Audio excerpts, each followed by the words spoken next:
स्वामी रामानंद भारती विचार मंच वतीनं आयोजित करण्यात आलेल्या या व्याख्यानाच्या निमित्तानं उपस्थित असणारे आदरणीय कवडे सर,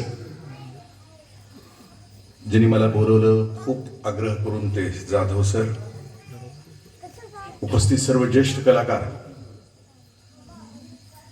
बंधू आणि भगिनी, उभा राहून बोलण्याचा फड नुकताच संपलाय.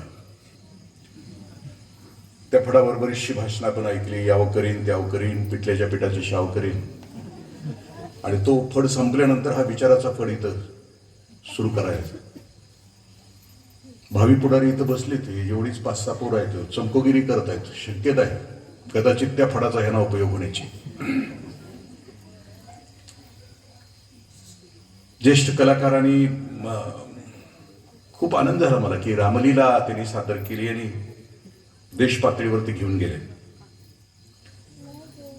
मैथिली शरण गुप्त नावाचे कवी आहेत उत्तर भारतातले, ते प्रभू रामचंद्रांचे विषय असं म्हणतात की राम तुम्हारा जीवन स्वयं काव्य है, कोई कवी बन जाए सहज संभव है, असं म्हणतात.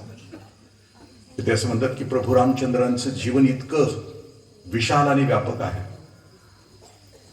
कुणीही जाता जाता रस्त्यावरचं सुद्धा कवी बनून जाईल त्या चरित्राकडं लक्ष दिलं तर, असं म्हणतात. मी आता कलाकारांशी चर्चा करत असताना विचारलं की ते निरक्षर आहेत, मग पाठांतर कसं काय केलं? तर गुरुजी सांगत होते की मी पदच अशी बसवली होती की त्यानंतरचा संवाद सहज पाठ होत होता. आपल्या पोरांचे संवाद कुठले पाठ आहेत आपल्याला घरामध्ये माहिती आहेत, आपण काय ऐकतो ते, आपण जी भूमिका घेतो ती भविष्यामध्ये कोणत्या प्रकारची असावी. ज्ञानेश्वरीमध्ये एक ओवी आहे, इथं वडील जे जे आचरती तया नाम धर्म ठेविती, ती चियेर आचरती सामान्य सकळ. तुमच्या घरातली, तुमच्या गावातली वडीलधारी मंडळी कोणती गोष्ट करतात, त्याप्रमाणे तुमच्या घरातली आणि गावातली मंडळी पुढची पिढी जगत असते.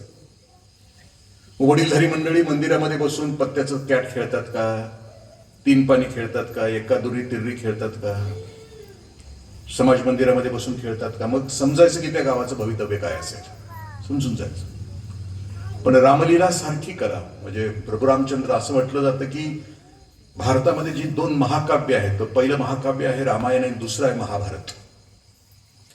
वैशिष्ट्य असं की याचे 2 हिरो आहेत, महान नायक आहेत दोन्ही. एक महानायक आहे तो दुपारी जन्माला येतो 12 वाजता, दुसरा महानायक रात्री 12 वाजता जन्माला येतो. एक महानायक उन्हाळ्यामध्ये जन्माला येतो, दुसरा महानायक पावसाळ्यामध्ये जन्माला येतो. एकाचं नाव सरळ आहे, त्यात कुठलाच वक्रपणा नाही, काना मात्रा वेलांटी नाही, सरळ नाव आहे राम. आणि एकाचं नाव कुठंच सरळ नाही, अख्खा कृष्ण आम्ही नुसतं म्हणायचं झालं तरी प्रचंड वाकडा तिकडा आहे. म्हणजे 60वावा असं म्हटलं, ज्याला जीवन समृद्धपणे जगायचं आहे, त्यानं जीवन 7वा अवतार आहे, त्याला 60वावा आणि 8वावा. 7वा साठवण्यासाठीचा प्रचार आणि प्रसार या गावाने केला की जो साठवायचा असतो, आणि ते या महान कलाकारांनी केलं. प्रभू रामचंद्रांचं आयुष्य म्हणजे तिथल्या भावाभावांच्या विषयी असं म्हटलं जातं की रामायणाचा प्रत्येक भाव म्हणतो माझं ते पण तुझं, तुझं ते पण तुझं. आणि महाभारताचा प्रत्येक भाव म्हणतो माझं ते पण माझं, तुझं ते पण. आपण महाभारताच्या नंतर जन्माला आल्यामुळे आपल्या गावामध्ये भावकी आहे. ज्या गावातली भावकी आणि गावकी नीट आहे ते गाव नीट आहे असं म्हटलं जातं. ज्या वेळेला भावकीतल्या एखाद्याचा विकास झाल्यानंतर आपलं आतडं जळत नाही, असं ज्या वेळेला होईल त्यावेळेला राम आमच्या मनामध्ये रुजलाय असं समजावं, नाहीतर नाही. आम्हाला जास्तीत जास्त जाळ आमच्या हृदयामध्ये कोणाचं होतं की भावकीतल्या एखाद्याचं घर विकास झाला की त्याने एसी गाडी घेतली आणि जाधवांच्या गल्लीतनं निघाला, कारण जाधव भावकीचं घर आहे. जाधवांच्या गल्लीतनं जाताना यानं काच वर घेतली, ती विचारतंय ड्रायव्हर काच का वर घेऊ, ती म्हणते भावकीला कळायला पाहिजे एसी गाडी आहे. अख्ख्या जगाला नाही कळालं तरी चालेल, पण भावकीला कळालं की ती जळली पाहिजे. गावाचा विकास, ज्या गावामध्ये गावकी आणि भावकी संपली ती गावं विकसित झालेली आहे, पण जिथं जिवंत आहे ती गावं कधीच विकसित होत नाही. आणि राम आम्हाला तेच शिकवतो की ज्या नगरीचं नाव अयोध्या आहे तिथंच राम जन्माला येतो. म्हणजे जिथं कधी युद्धच होत नाही त्या नगरीला राम अयोध्या असं म्हटलं जातं. ज्या घरात कधी युद्ध होत नाही, ज्या गावात कधी युद्ध होत नाही त्या नगरीला अयोध्या नगरी असं म्हटलं. तुमच्या माझ्या घरामध्ये राम जन्माला यावासा वाटत असेल तर आपल्या घरातली युद्ध थांबली पाहिजेत, आपल्या गावातली युद्ध थांबली पाहिजे. कारण ही परंपरा आम्हाला इथं वडीलच आहे ज्या चरती, हे सगळ्या कलाकारांनी आमच्या गावाच्या पुढे दिलीत. कलाकारांच्या बाबतीत असं म्हटलं जातं की ही मंडळी सगळी गंधर्व नगरीमध्ये होते. अनेक म्हणजे लोक आहेत, त्या अनेक लोकांच्या पैकी गंधर्व लोकांमध्ये ही मंडळी होती. तिथं काहीतरी चूक केली म्हणून पृथ्वीवर आले आणि आपली कला सादर करू लागले. सोपं नाही कला करणं, म्हणजे एखाद्याची नक्कल करणं सोपं काम नाही, किंवा एखादा अभिनय करणं सोपं काम नाही. त्या गंधर्व नगरीत आल्याशिवाय तो अभिनय तर सगळे करतोच, तुम्ही आम्ही तर करतोच, कारण चेहरे आम्ही दिवसभर बदलत असतो. एक हिंदीमध्ये एक गीत आहे, एक चेहरे पे कही चेहरे लगा लेते हे लोक. उठल्यापासून झोपेपर्यंत आम्ही चेहरा बदलत असतो. बायको पुढं वेगळा चेहरा असतो आमचा, आई पुढं वेगळा असतो, बापाच्या पुढं वेगळा असतो, बॉसच्या पुढं वेगळा असतो, कर्मचाऱ्यांच्या पुढं वेगळा असतो. संध्याकाळी झोपताना आम्ही दिवसभराचे चेहरे आठवले की आपल्याला लक्षात येत नाही की आपला नेमका चेहरा कुठला. इतके चेहरे बदलणं म्हणजे आपण अभिनेते आहोतच, जन्मताच आहोत. म्हणजे ते आपलं जन्माला आलेले कार्ट तिथपासून अभिनय करत असते. खोटं रडणं वगैरे, आपल्या घरात बाळा असली तर लक्षात येईल, 10, 11, 12 महिन्याची पोरं खोटं खोटं कशी रडत असतात. तो अभिनय आहे. पण तो अभिनयानं हजारो लोकांना प्रभावित करणं, ते पात्र तिथपर्यंत पोहोचवणं, त्या पात्राचा आयाम जो आहे, त्याची अभिव्यक्ती जी आहे, त्याची तहजीब जी आहे, त्या पात्राची ते शेवटच्या स्तरापर्यंत पोहोचवणं, हे त्याच वेळेला होऊ शकतं की त्या कलाकाराला तर समजलंय पात्र. म्हणजे विश्वामित्र ऋषींचं पात्र करायचं तर ते पात्र समजलं पाहिजे मला. हरिश्चंद्राचं पात्र करायचं तर ते मला समजावं लागतं आणि मगच ते त्याचं प्रकटीकरण होतं. हे सगळ्या महान कलाकारांच्या पायावर डोकं ठेवतो. त्यांनी एक दिशा दिली, आपलं जीवन जगले.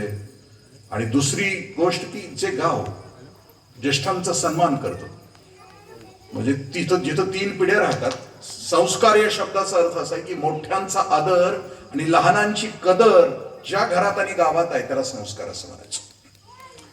हे गाव मोठ्यांचा आदर करत आहे, वयस्कर लोकांचा आदर करत आहे. शक्यतो रिटायर झाल्यानंतर, माणूस वयोवृद्ध झाल्यानंतर त्याला भविष्यकाळ नसतो,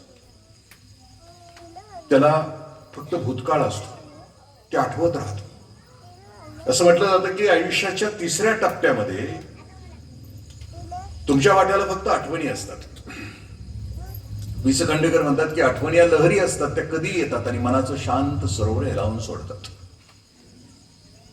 आयुष्याच्या नाटकाचे 3 अंक आहेत. त्या नाटकाची गती बालपण सेकंदासारखं जातं, तरुणपण मिनिटासारखं जातं, आणि वृद्धापकाळ हा तासासारखा असतो, जाता जात नाही, रेटता रेटत नाही.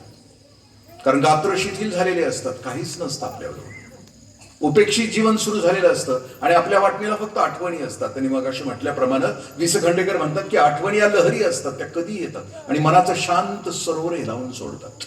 आठवणी या हत्तींच्या पायासारख्या असतात, ते रुतून बसलेले असतात.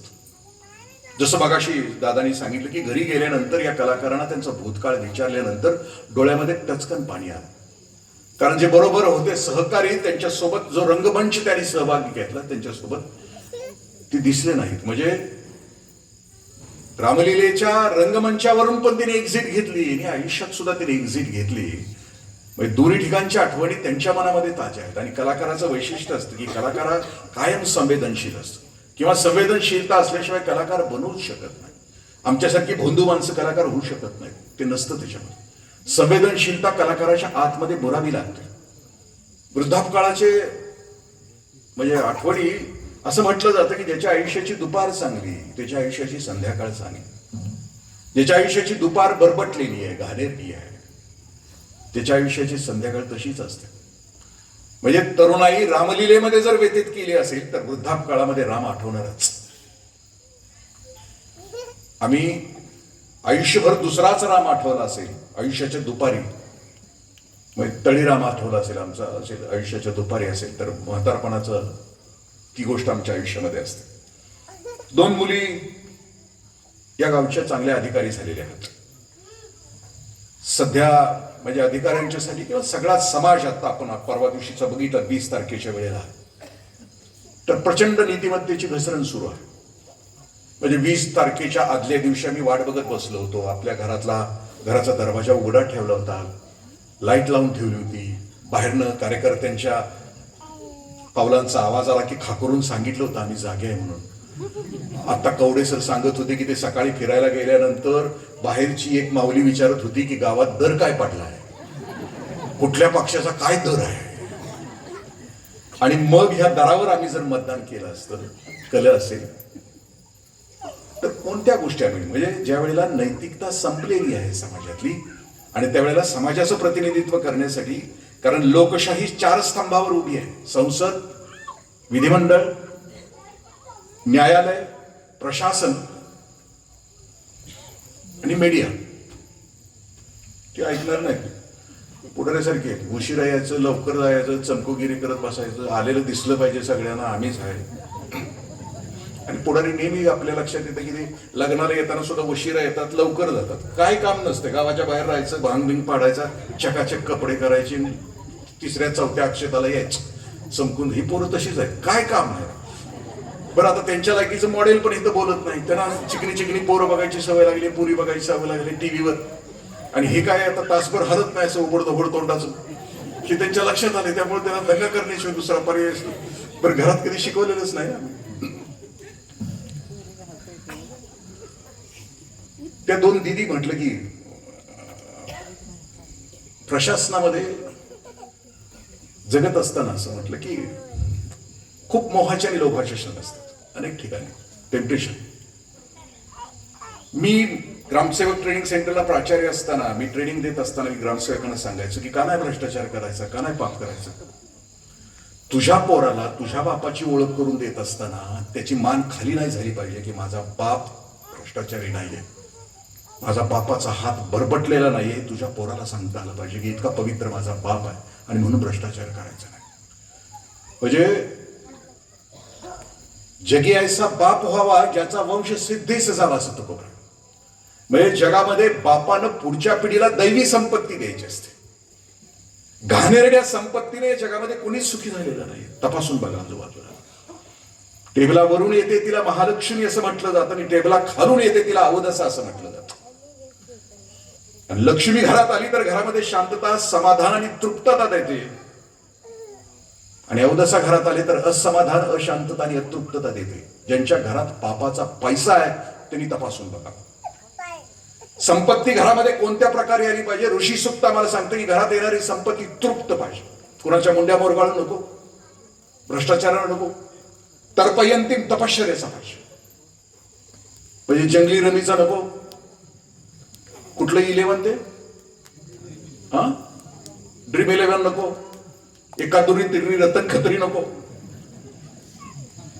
म्हणजे संपत्ती तृप्त तपश्चर्याची पाहिजे आणि शेवटची ज्वलंत पाहिजे, झरा पाहिजे. रोज कष्ट करून घरात आलेली पाहिजे. उग हे जे आली आहे, हे जे दत्तक गेले, त्याचं दत्तक गेलंय, ह्याच्या घरात गेले, त्याच्या घरात गेले, अचानक येणारी संपत्ती नको आहे मला.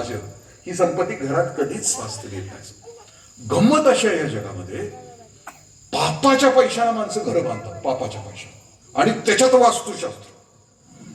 पापाच्या पैशाचं घर बांधून त्याच्यात समाधानाची अपेक्षा करतात. म्हणजे एखाद्या मटन शॉपला अहिंसा मटन शॉप नाव द्यावं त्यातला प्रकार आहे का नाही बघा. किंवा एखाद्या हार्डवेअरच्या दुकानाला कोमल हार्डवेअर नाव द्यावं त्याच्यातला प्रकार आहे नाही. पापाच्या पैशाची संपत्ती, त्याच्यात घर, त्याच्यातला सिमेंटचा कण ना कण आशीर्वाद देईल का शाप देत असेल. कारण वास्तुशास्त्र सांगतं की ईश्वर ईशान्येला असला पाहिजे. आणि घर पापाच्या पैशात असेल आणि ईश्वर ईशान्येला जरी असला तरी कोपल्याशिवाय तो राहणार आहे. वायू वायव्येला असला पाहिजे. पापाच्या पैशाचं घर बांधलंय, वास्तुशास्त्रानं बांधलंय, वायव्येला वायू असला तरी घरातली वादळ तो थांबवणार आहे. आग्नेयेला अग्नी असला पाहिजे असं वास्तुशास्त्र सांगतं. घर पापाच्या पैशाचं असलं आणि आग्नेयेला जरी अग्नी असला तरी घरातली भांडणं तो थांबवणार आहे का, जागा थांबवणार आहे का.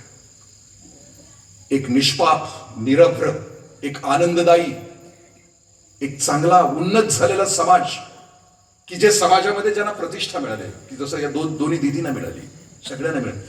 म्हणजे येथ वडीलच जे आचरते, ज्यांना समाजानं सन्मान दिला, जे एका उंचीवर गेलेत, त्या लोकांनी आपलं जगणं आजूबाजूचा भवताल चांगला करण्यासाठी करायचा असतो. आणि हा सत्काराचा हेतूच तो आहे की तुम्ही आहे समाजामध्ये मान्यता पावलेली आहे, तर मान्यता पावलेल्या लोकांच्याकडे समाज बघतो. आणि त्यामुळे बघत असताना आपलं प्रत्येक पाऊल तपासून बघावं. नमनाला तेल खूप गेले, 15-20 मिनिटं गेले, मला जाणीव आहे. 1 तासाचंच व्याख्यान असतं. पाऊण तास आपल्यासाठी आईवर बोलण्यासाठी आहे. असं म्हटलं जातं की आई का सांगावी लागते, अलीकडे का सांगावी लागते.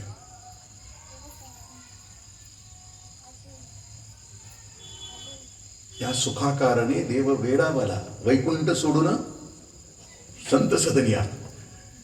ट्यून चांगली आहे, झिंगाटची वगैरे असण्यापेक्षा ही बरी आहे ना. काय ना, तुमच्या मोबाईलची ट्यून कुठली आहे याच्यावरून तुमची प्रवृत्ती कळते. तुम्ही कुठल्या गुणातले आहे, तमोगुणी आहे, रजोगुणी आहे, का सत्वगुणी आहे. ते सामी सामी चित्रपटात, सामी सामी कुठल्या चित्रपटात आहे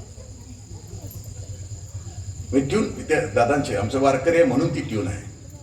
म्हणजे ज्या क्षेत्रात संध्याकाळी माणूस कळतो कुठल्या प्रवृत्तीचा आहे. पावले चालती पंढरीची वाट, का पावले चालती गुत्त्याची वाट. आई सांगावी का लागते आपला भवताल. मी ऍडिशनल सीओ म्हणून मी कोल्हापूरला काम करत होतो आणि माझा बंगलाच्या विभागामध्ये आहे. त्या बंगल्यापासून एक साधारणतः 200 मीटर अंतरावर 2016 साली एका मुलानं आपल्या आईचा खून केला. नुसतं खून नाही केला, आईचं काळीज कापलं.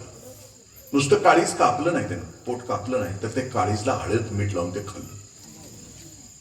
ही सत्य घटना माझ्या घरापासून पुढे घडलेली. आणि मग मला शाळेत असताना माझ्या गुरुजींनी सांगितलेली ती कविता आठवली.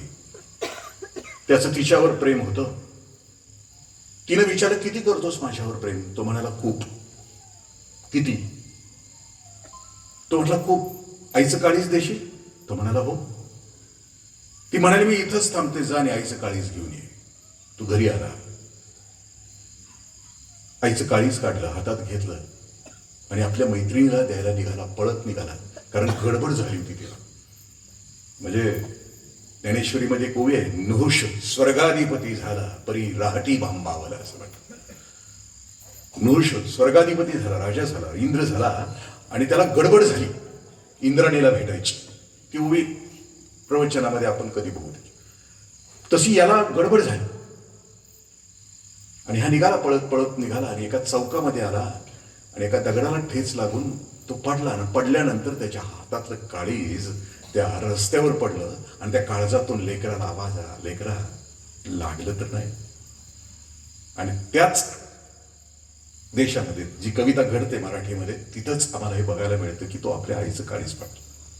आपण व्हॉट्सअप युनिव्हर्सिटीमध्ये 3-4 महिन्यापूर्वी एक बघितलं असेल की 7वी-8वीतला मुलगा आहे, हातात मोबाईल आहे, ती आई काढून घेते तिच्या आणि ती भाजी निवडत बसते खाली. 8वीतलं पोरगा मोबाईल हातातला काढून घेतला म्हणून त्या पोराला राग आला.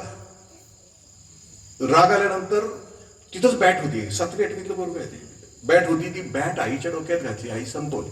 8वीतलं पोरगा. मोबाईल आम्हाला सांगावं लागतं आमच्या घरात. मी जातो आता, मोबाईलचा विषयच निघाला तर आणखीन 2 घटना मी आईच्या बाबतीतल्या मी आपल्याशी शेअर करतो.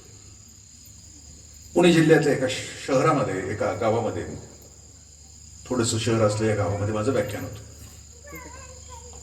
तिथं त्या दिवशी सकाळी खून केला होता. 10वीतल्या मुलानं आपल्या आईचा खून केला होता. महिना होता फेब्रुवारीचा.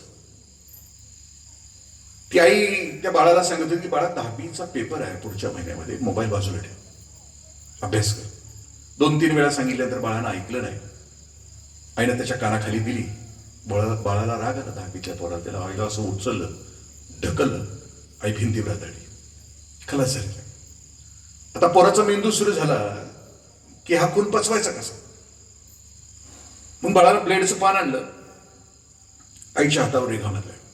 ब्लेडच्या पानानं इथल्या नसा तोडल्या, पण हृदय बंद पडलेलं असल्यामुळे या नसाचं रक्त बाहेर आलं नाही. त्या पोराच्या लक्षात आलं, चाणाक्ष पोराच्या, की हा खून पचणार नाही कारण रक्तच नाही. मग त्या बाळानं आईची एक साडी काढली, त्या साडीचं एक टोक आईच्या गळ्याला बांधलं आणि दुसरं टोक फॅनला बांधलं. खाली खुर्चीवर आईला उभी केली, नाटक केलं उभं. इन्स्पेक्टर साहेब संध्याकाळी कार्यक्रमाला माझ्या अध्यक्ष होते. ते म्हटले की साहेब, नुसतं पट्ट्याला हात घातला आणि पोराला धमकी दिली की पोरग पोपटासारखं बोललं. पण बोलत असताना त्याचं शेवटचं वाक्य भयानक होतं. तो म्हटलं की आई मोबाईल बघू देत नव्हती, आईला संपवलं, पण बाबी बघू देत नव्हता, मला बाला पण संपवायचं. आई का सांगावी लागते मला त्यासाठी सांगायची की 3रं उदाहरण की जे माझ्यासोबत गेली 25 वर्ष मी युवकांच्या सोबत काम करतो धारेवाडीला. तिथं तयार झालेले क्लास 1 लेकरू माझं देवरुखला आहे कोकणामध्ये. त्याची बायको MSc फिजिक्स. बाळ जन्माला आल्यानंतर 2 वर्षानंतर बाळ रडायला लागलं की तिनं मोबाईल हातात द्यायला सुरुवात केली. 3 वर्ष झालं तरी बाळ बोलायला तयार नाहीत. 4 वर्ष झाली तरी बाळ बोलायला तयार नाही. आणि मोबाईल हातातून काढून घेतला की ते हिंसक व्हायचं, अंगावर जायचं, बोचकारायचं, भांडी फोडायचं. तिचं बाळ आता कोल्हापूरच्या संवाद सेंटरमध्ये, आता जिल्ह्याला शासनानं सायकोलॉजिस्ट आणि ह्या पोरांना बाहेर काढण्यासाठी की जे मोबाईलच्या आहारी गेलेत त्यांना बाहेर काढण्याचे आता सेंटर्स काढलेले आहेत. कोल्हापूरच्या संवाद सेंटरमध्ये हे बाळ आहे. 7-8 महिने झालं. आता फक्त त्याच्या हाताच्या हालचाली बंद झाल्या. त्याच्या हाताच्या हालचाली अशाच आहेत. मोबाईलवर सांगत असताना सुद्धा आता काही जण मोबाईलवर आहे म्हणजे किती विचित्र काढा बघा की ते असा हात, त्याच्या हाताच्या ज्या हालचाली आहेत त्याच्या वर वर वर होत होते. ते बाळ 7-8 महिने झालं कोल्हापूरला आहे. 2-3 काही महिन्यापूर्वी त्या मुलीचा मला फोन आला की काका मी MSc फिजिक्स आहे, मी शिकले पण चांगली आई नाही होऊ शकली. माझा नवरा कोकणामध्ये, मी पोराला घेऊन कोल्हापूरच्या सेंटरमध्ये, माझं बाळ अजून माणसात यायला 1.5 वर्ष लागणार आहे. म्हणून आम्हाला आई सांगावी लागते. आमच्या घरामध्ये या जगातलं पहिलं विद्यापीठ कोणतं असेल, ज्ञानपीठ कोणतं असेल तर ती आई आहे आणि म्हणून आई सांगावी लागते.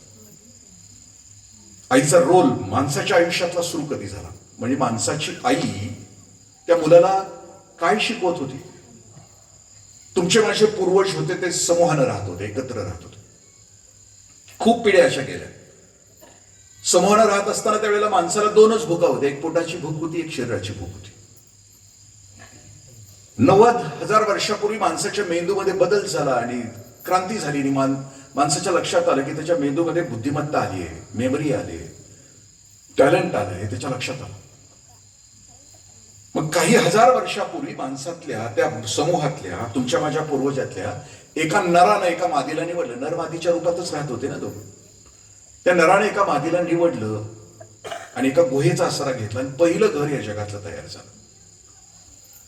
त्याच्या मित्रांनी तशाच माद्या निवडल्या आणि एक गाव तयार झालं, पहिलं गाव तयार झालं. आणि मग त्या नरमादीच्या लक्षात आलं की आपण माणूस आहोत, आपलं डोकं आसमंताकडे आहे, जनावराचं डोकं जमिनीला समांतर आहे, आपल्याला इतरांच्या पेक्षा वेगळं आहे, आपल्याला आपलं लेकरू वेगळ्या पद्धतीनं वाढवायचं. त्या आयांच्या आणि बापांच्या लक्षात आलं, गुहेतल्या त्या पहिल्या गावातल्या त्या आई बापाचं. मग संस्काराला नेमकी घरामध्ये सुरुवात कुठे होते? आईच्याकडून, वडिलांच्याकडून सुरुवात कुठे होते घरामध्ये? त्या गुहेतली सकाळ, लेकरू 4-5 वर्षाचं तिचं आहे आणि ती त्या घरातली आई सकाळी सकाळी त्या गुहेच्या बाहेर आली आणि तिच्या लक्षात आलं की सूर्य कासराबरोबर आला पण तिचं पोरग झोपलंय. तिला वाईट वाटलं की मी सगळं सूर्याच्या आगमनानं अवघी सृष्टी जागी झाली, सृष्टीमध्ये चैतन्य पसरलंय, पशुपक्षी आसमंतामध्ये झेप घेत आहेत, पशुपक्षी आपापल्या कामाला लागले, सृष्टी चैतन्यमय झाली, पण माझं बाळ झोपलंय. त्या आईला वाईट वाटलं म्हणून ती आई आत गेली आणि तिनं आपल्या बाळाला उठवलं. पहिला संस्कार आई कोणती करते आपल्या घरामध्ये की आपल्या बाळाला उठवण्याचा संस्कार करते. म्हणजे लहानपणी आपल्याला एक म्हण होती, लवकर उठे लवकर निजे, त्याच्या घरी लक्ष्मी आणि सरस्वती माळतात. आता आम्ही उठतो किती वाजता त्याच्यावर सगळं अवलंबून. घर किती वाजता उठतो? काळ तर बदललाय, मोबाईलमुळं, टीव्हीमुळं काळ तर बदललाय.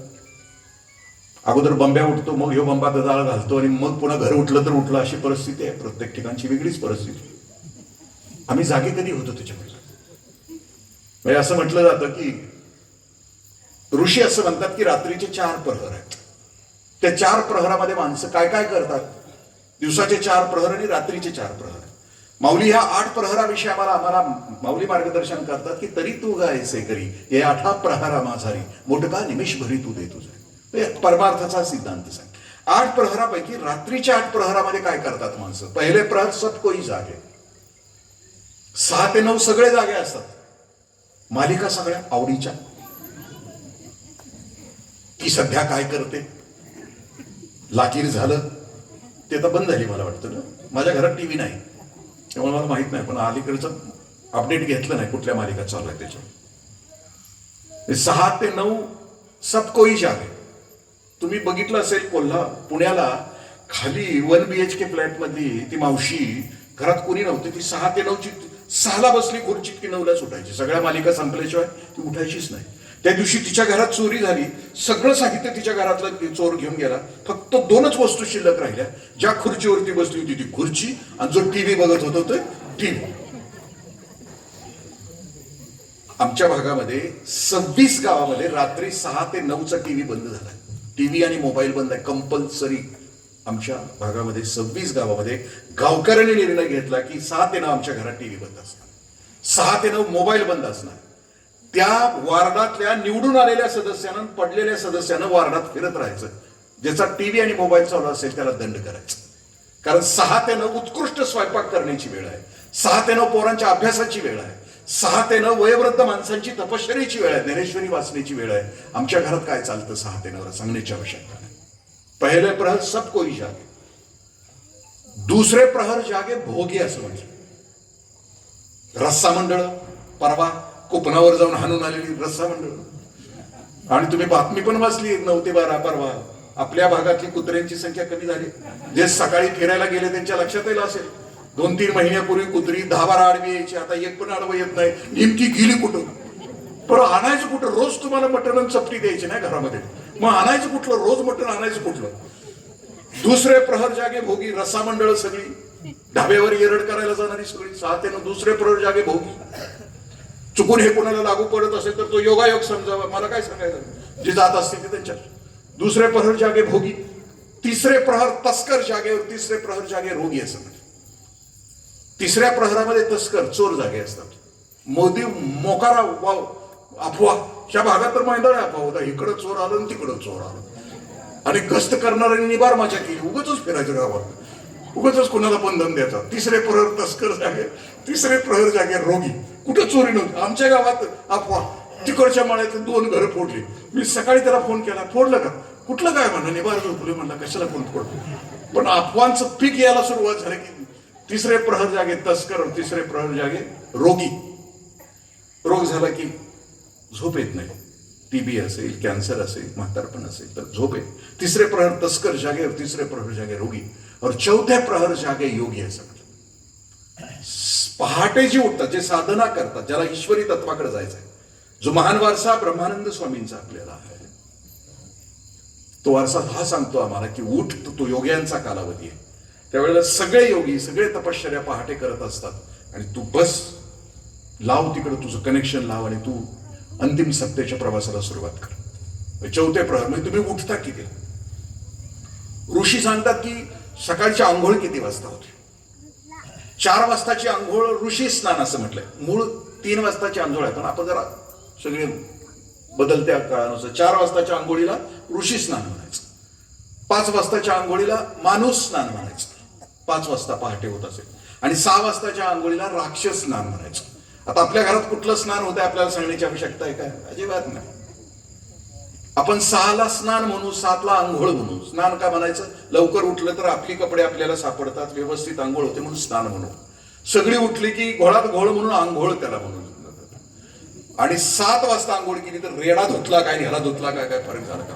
म्हणजे आपल्या घरात कोण धुतलं जाते त्याच्यावर संस्कार. सकाळी उठल्यानंतर ती आई आपल्या मुलाला सांगायची की बाळा सूर्य उगवलाय, उगवलेल्या सूर्याला तू सूर्य नमस्कार घाल, तुला दीर्घायुष्य व्हायचं असलं तर शरीराची साधना कर म्हणायची. मी एक पुस्तक आपल्याशी 3 पुस्तकं शेअर करतो. होमोसेपियन, होमोडेस आणि 21व्या शतकासाठी 21 सूत्र नावाचं इव्हान हरारीची 3 पुस्तकं आहेत. त्याच्यामध्ये त्यानं वर्णन केलंय की आताची जी पिढी आहे इथून पुढची होमोडेस मधली की 2050 पर्यंत ती कर्तबगार होणार आहे, ती पिढी कशी असणार आहे? ती बुद्धीनं अफाट असणार आहे पण शरीरानं दुर्बल असणार आहे, कारण तिचा अख्खा कालावधी मोबाईलवर गेलेला असणार. आत्ताच्या काळातली पोरं जी मोबाईलवर आहेत, समजा जगबुडी आली आणि त्यांच्यावर ढिगारे साठले आणि 1000 वर्षानंतर हे ढिगारे काढले आणि त्याच्यातून ह्या पोरांचे सापळे बाहेर काढले, हे जे मोबाईलवर आहेत त्यांचे 2च अंगठ्याची हाडं मोठी झालेली दिसतील असं म्हणतो, इतके त्याच्यामध्ये. म्हणजे येणारी जी पिढी आहे तिनं व्यायाम केला पाहिजे असं म्हणतात ती आई म्हणायची. दुसरा संस्कार आई करायची ती जेवताना करायची. तुझ्यासाठीच चालली, बघत बघत निघालाय, तिच्या लक्षात येणं झालंय की कुठलं मॉडेल आहे. टीव्ही तर कधी नाही दिसत. जेवायच्या वेळेला आई दुसरा संस्कार करायची. आई त्याला सांगायची की बाळा तुझ्या ताटातला आलेला प्रत्येक पदार्थ तुला निसर्गाने दिलाय, कृतज्ञता व्यक्त कर. आई सांगायची की ताटाला नमस्कार केल्याशिवाय, अन्नाला नमस्कार केल्याशिवाय पोटामध्ये नको घालू. मुखी घास घेता करावा विचार, कशासाठी हे अन्न मी सेवनार, घडो माझी हातून देश सेवा, म्हणून मला मिळावी शक्ती देवा, ती आई सांगायची. मी अन्न कशासाठी करतो? अध्यात्मासाठी. मी जर अन्न प्राशन करत असेल तर अन्नपूर्णे सदा पूर्णे ती प्रार्थना म्हण, त्यासाठी तू अन्न सेवन करतो आहेस.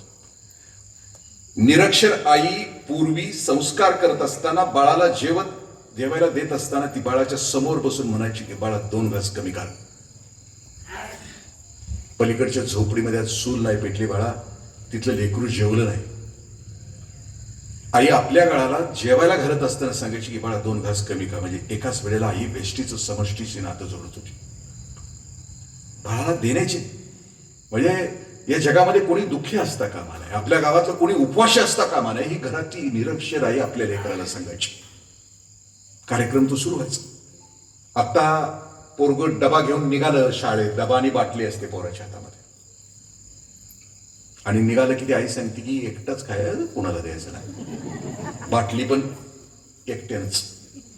भविष्यात हे पोरग बाटली सोडत नाही, फक्त आतल्या कलर बदलतो बाटलीचा, ती तसंच राहतो. जी आई सांगते की अवघ्याना सुखी केल्याशिवाय पोटात घास घालू नको, सगळे सुखी असल्याशिवाय तू पोटात घाव घालू नको, आजूबाजूच्यांना दे आणि मग तू घास प्राशन कर, ही सांगते आई. ती वेष्टीचं समष्टीशी नातं जोडायची. संध्याकाळ व्हायची. संध्याकाळी घरामध्ये निरंजन लागायचं तुळशीच्या समोर, आणि तुळशीच्या समोर बसून प्रार्थना व्हायची. मी ज्या घरात जन्माला आलो लहानपणी, आम्ही 5, म्हणजे मला 5 बहिणी आहेत, आम्ही 14 जण, आम्ही 9 जण आहोत. माझ्या चुलत्याला 3 मुलं आणि 5 आणि 3 8 भाऊ आम्ही, आणि 6 बहिणी आम्ही घरामध्ये लहानपणी. आणि मग त्या काळातल्या काही बालविधवा घरात होत्या, काही मावशा होत्या, काही आत्या होत्या, असं 50-60 माणसांचं कुटुंबाचं वाडा. आणि अख्खं म्हणजे 10वी पर्यंतचं माझं आयुष्य संध्याकाळी आमच्या घरामध्ये 6 वाजता सांज वात लागल्यानंतर 3च्या 3 पिढ्या त्या अंगणामध्ये बसून संध्याकाळची प्रार्थना झाल्याशिवाय मला जेवायला मिळत नव्हतं. ज्या निष्ठेनं 6 ते 9च्या मालिका बघितल्या जातात, त्या निष्ठेनं माझ्या घरामध्ये त्यावेळेला प्रार्थना व्हायची. सांज वात लागल्यानंतर दिव्या दिव्या दीपत्कार, कानी कुंडल मोतीहार, दिवा जळू दे शरीरात, घरातली पीडा बाहेर जाऊ दे, बाहेरची लक्ष्मी घरात येऊ दे, आणि घरच्या लक्ष्मीला उदंड आयुष्य लाभू दे. ती प्रार्थना मला वाटायचं की ही प्रार्थना का लिहिली असावी, का लिहिली असावी. मी व्यसनमुक्तीचं काम करतो आहे, गेले पंडिता त्यांच्या बरोबर करतो आहे. अनेक व्यसनी पोरं की जी लवकर संपली, गुटखा खाऊन संपली, दारू पिऊन संपली, की ज्यांची लेकरं महिन्या 2 महिन्याची आहेत, अशा लेकरांच्या घरी जातात.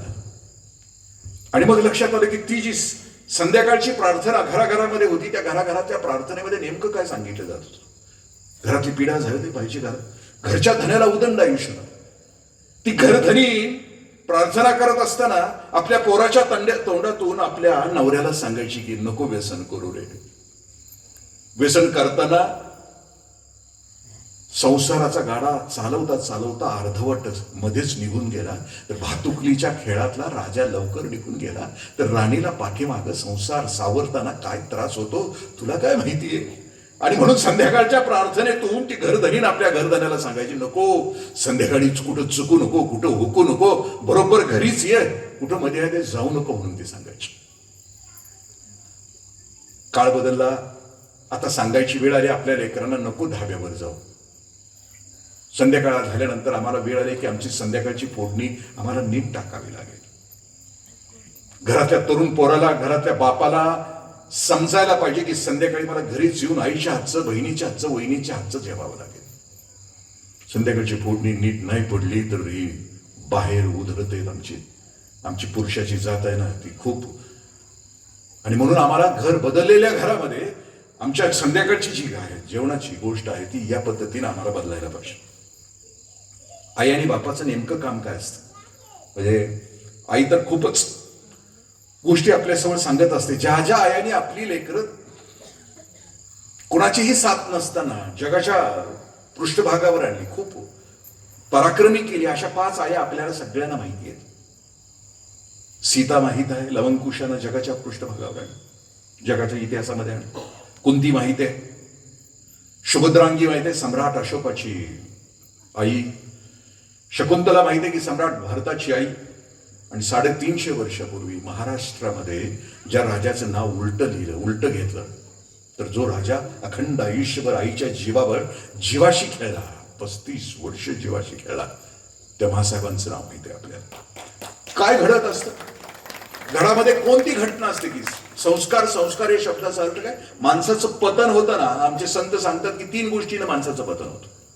भूक, घरात जर भूक असेल तर तो माणूस कुठल्याही थराला जातो. दुसरी गोष्ट, माणसाची संगत चांगली नसेल तरी तो रसातळाला जातो.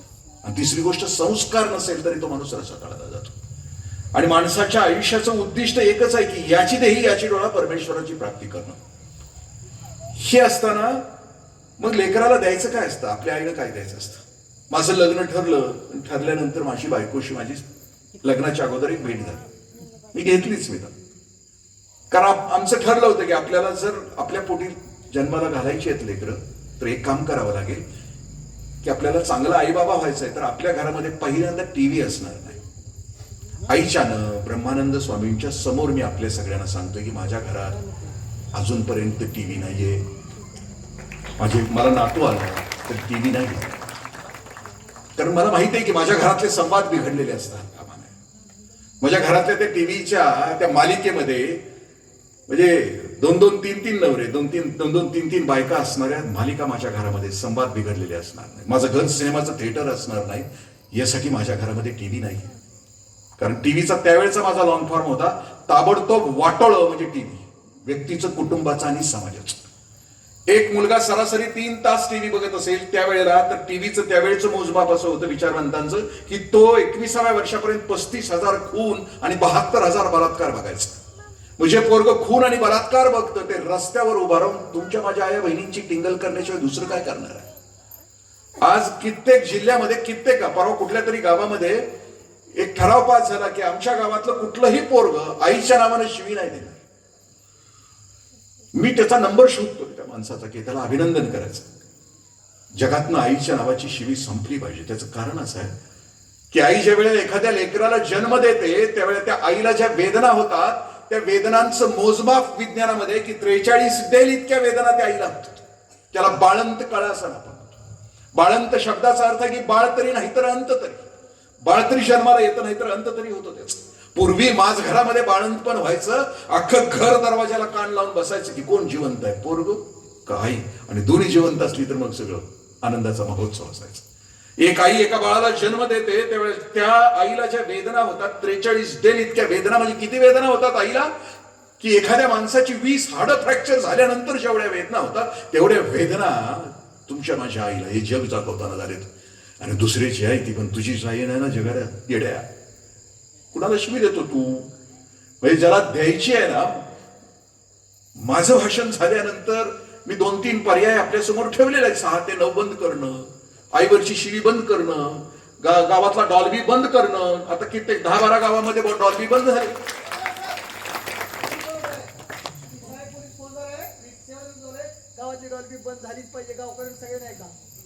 कार्टी तुमची आहेत का ताब्यात बघा अगोदर तुमची.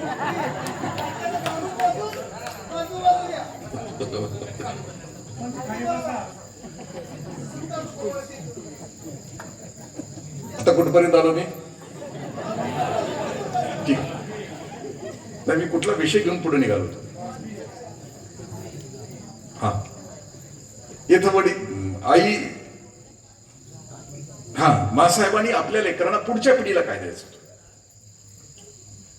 9 वर्षाचे शिवछत्रपती होते, बेंगलोरमध्ये राहत होते शहाजीराजांच्या सोबत. मासाहेब रोज रात्री झोपताना शिवछत्रपतीला दूध घेऊन जायचे. दूध देत असताना एक दिवशी मासाहेबांच्या असं लक्षात आलं की राजांच्या कॉटच्या खाली माती आहे. मासाहेबांनी थांबून विचारलं राजांना की राजे, यावेळेला आपण कुठे गेला होतात, रात्रीची वेळ आहे. शिवछत्रपती आपल्या आईशी कधीच खोटं नाहीत बोलले, कधीच नाही खोटं. तुमच्या माझ्या घरातली पोरं 13 वर्षानंतर खोटी बोलतात. तुमच्या घरातलं पोरगा आणि पोरगी 13 वर्षानंतर खोटं बोलतात. त्याला 13 एज असं म्हणतात, 13 to 19, त्याला टीन एज असं. आपण पण बोललो, मी पण बोललो. कारण लबाडी 13 वर्षापासून सुरुवात होते, कारण त्यावेळेला हार्मोन सिक्रेट होतात ना, आणि त्यावेळेला खोटं बोलत राहतो माणूस. मासाहेबांना त्याने असं सांगितलं की राजे पलीकडं मासाहेब पलीकडं नृत्याचा कार्यक्रम सुरू आहे, तो आम्ही बघायला गेलो होतो. मासाहेबांच्या लक्षात आलं की 90व्या वर्षी बाळ मनोरंजन करत असेल तर ज्या बाळाच्या जीवावर महाराष्ट्रामध्ये स्वराज्याची प्रतिष्ठापना करायची आहे ती कशी होणार स्थापन. मासाहेबांच्या लक्षात आलं की मार्ग बदलायला हवा, महाराष्ट्रामध्ये यायला हवं. म्हणून मासाहेबांनी महाराष्ट्रामध्ये येण्याचा निर्णय घेतला आणि कर्नाटकमध्ये हंपी नगरीमध्ये विजयनगरचं साम्राज्य आहे, त्या साम्राज्यामध्ये ही मायलेकर गेली आणि विजयनगरचं साम्राज्य समजावून सांगितलं मासाहेबांनी. 21 दिवस तो इतिहासकार आणि मासाहेब राजांना सांगत होते आणि 21 दिवस संपल्यानंतर त्या हंपी नगरीच्या त्या सुवर्ण टेकडीवर ही मायलेकर एकमेकाला भेटली आणि त्या सुवर्ण संध्याकाळी एका आईनं आपल्या लेकराला दीक्षा दिली. मासाहेब आपल्या लेकराला असं सांगतात, राजे, या विजयनगरच्या साम्राज्यामध्ये असं राज्य होतं की इथं कोणी उपवाशी राहत नव्हते, इथं स्त्रियांना सन्मानानं वागवलं जात होतं, इथं कोणी खोटं बोलत नव्हतं, इथं चोरी दरोडे होत नव्हते. असं 240 वर्ष इथं राजे राज्य करत होते. असं राज्य तुम्ही महाराष्ट्रामध्ये स्थापन कराल की ज्या राज्यामध्ये स्त्रियांना सन्मानानं वागवलं जाईल, इथं कुणी उपवासी असणार नाही, इथं अत्याचार होणार नाही, इथं अन्याय होणार नाही, असं राज्य तुम्ही स्थापन कराल. मासाहेब 9 वर्षाच्या लेकराला सांगतायत. राजांना माहीत कळत नव्हतं शब्दांचा अर्थ की कोणतं स्वराज्य कसं स्थापन करायचं. 9 वर्षाच्या बाळाला कळत नव्हतं, पण राजांना कळत होतं की माझी आई मला काहीतरी दिव्य सांगते आहे, विलक्षण सांगते आहे. शिवछत्रपती मूठ आवळतात, मासाहेबांच्या नजरेला नजर देतात आणि सांगतात की हो मासाहेब, तुमच्या नजरेतलं स्वराज्य आम्ही स्थापन करू. महाराज महाराष्ट्रामध्ये येतात. 16व्या वर्षी रोहिडेश्वरावर शपथ घेतली जाते. राजा राहतोय शिवनेरीला, 200 किलोमीटर घराघरामध्ये जातो आणि 16 वर्षाची लेकरं गोळा करतो आहे आणि स्वराज्याची प्रतिष्ठापना करतो आहे. 16व्या वर्षी रोहिडेश्वरावर शपथ पण होते, 16व्या वर्षी ज्ञानेश्वरी पण लिहिली जाते आणि 16व्या वर्षी परशानी आरची सुद्धा होते. आपल्याला ठरवायचं की आपला मार्ग कोणता. परशा आरची होण्यामध्ये आपला विरोध नाहीये, प्रेम असलंच पाहिजे जीवनामध्ये, पण अगोदर आयुष्याचा मार्ग नीट असल्याशिवाय नाही, अगोदर आपलं आयुष्य ठरल्याशिवाय नाही. त्याच्यावर कर्तबगारी सिद्ध झाल्यानंतर कोणत्याही कसंही प्रेम करावं. आम्ही शिवछत्रपतींच्या आयुष्यामध्ये प्रत्येक वेळेला म्हणजे मासाहेबांचं काम कोणतं होतं. पुरंदरचा तह झाला, राजे राजगडावर आले. श्रीमान योगी वाचलं तर रणजित देसाईंनी खूप सुंदर प्रसंग रंगवला. राजे अगतिक होते, निराश होते. एका तहानिशी अनेक किल्ले देऊन टाकलेले होते. मासाहेब रात्रभर जाग्या होते की राजे काहीतरी वेगळं करतील म्हणून. राजे रात्री उठले. पद्मावती माचीला जे पद्मावती देवीचं मंदिर आहे राजगडावर, तिथं राजे रात्री दुसऱ्या प्रहरामध्ये निघाले चालत रात्रीच्या अंधारामध्ये. मासाहेबांना माहित होते की आज लेकरू निराश आहे, त्याही जाग्या होत्या. राजांच्या पाठीमागं मासाहेब चालत राहिले. पद्मावती मंदिराच्या गाभाऱ्यामध्ये राजे पोहोचले. त्या पणतीच्या प्रकाशामध्ये पद्मावतीची जी मूर्ती दिसत होती, तिच्या हातामधली तलवार होती. ती तलवार राजाने घेतली, हातामध्ये घेतली. घोर निराशा होती आणि त्या निराशेच्या पोटी मासाहेब स्वतःच्या मानेवर, राजे मानेवर वार करून घेत आहेत. घेणार असं दिसल्याबरोबर बाहेर उभे असणारे मासाहेब जोरात आवाज टाकतायत की राजे. आवाज ऐकल्याबरोबर राजे गाभाऱ्यातून पळत येत आहेत. मासाहेबांचा करारी आवाज होतात. आईच्या पायाला घट्ट मिठी मारतायत, चूक कबूल करतायत. मासाहेब तिथं नसत्या तर काय झालं असतं.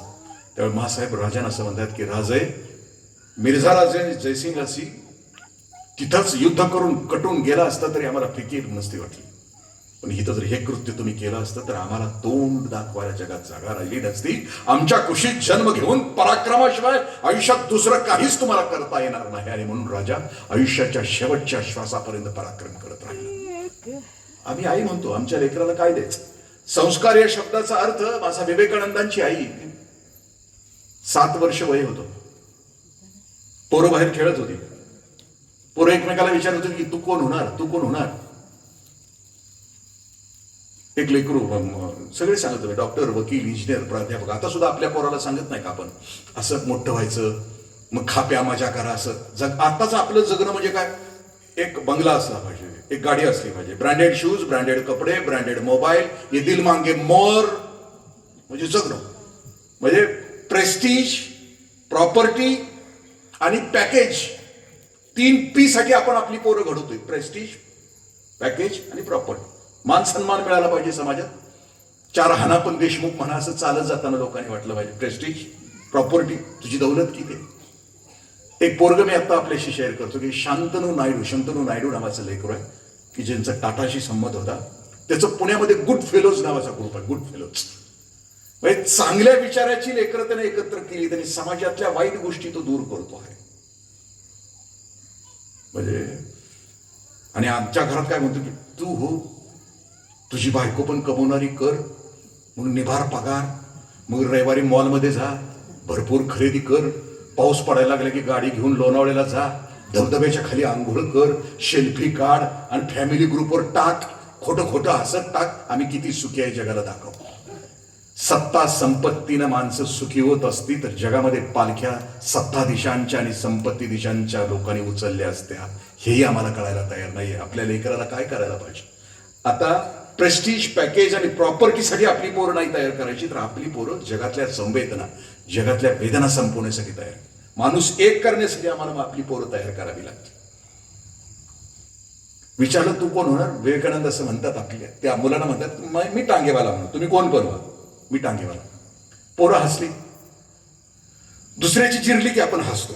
आपण हसलो असेल ना 22-23च्या कार्यक्रमाच्या वेळेला, आपण दुसऱ्याचं वाटोळ झालं की हसतो. आपलं हास्य विकृत असतं. संतांचं हास्य निरागस असते, सहज असतात, निरागस असतात. लहान पोरं निरागस असतात. हसलेला आईसाहेबांना भुवनेश्वरी देवीने आतून बघितलं की माझ्या पोराला सगळेजण हसतायत. भुवनेश्वरी देवी बाहेर आल्या. त्या पोरानं विचारलं की तुम्ही का हसता. बाकीची पोरं म्हटले बघा ना, आम्हाला प्राध्यापक व्हायचं आहे, आम्हाला वकील व्हायचं आहे, इंजिनियर व्हायचं आहे, आणि तुमचं पोरगं म्हणतंय की टांगेवाला व्हायचं. आईला पण राग आला. एवढं छोटं स्वप्न कसं काय पोराचं. भुवनेश्वरी देवीने विवेकानंदांना नरेंद्रांना उचललं, आत घेऊन गेले, घरात घेऊन मारलं, 2-4 थोबाडी दिल्या. ते म्हणजे तुला खरंच टांगेवाला व्हायचं. ते म्हणजे हो आई, मला खरंच टांगेवाला व्हायचं. का टांगेवाला व्हायचं.